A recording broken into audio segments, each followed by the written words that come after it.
Lungelo Ngoma luthethayo usebenza phantsi komanyano lwabaphulaphuli Initiative.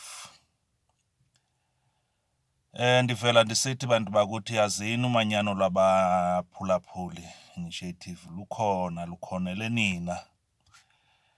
Luyancedisana kakhulu nabahlali nabantu bonke balapha eMzantsi kwiingxaki abajongane nazo.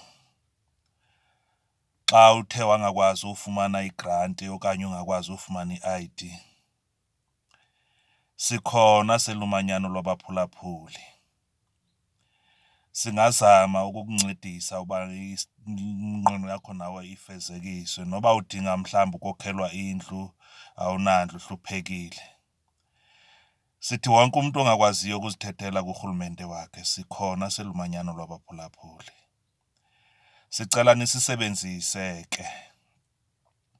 Ningaqhagamshelana nathi ke kuWhatsApp wethu ongu-083 8854 712.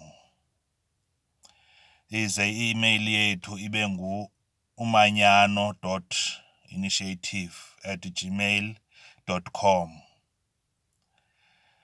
Silindele kuni ke bahlali, siyacela ke sisebenziseni kangangoko sinincedise kwingxaki enijongene nazo. Siyabulela.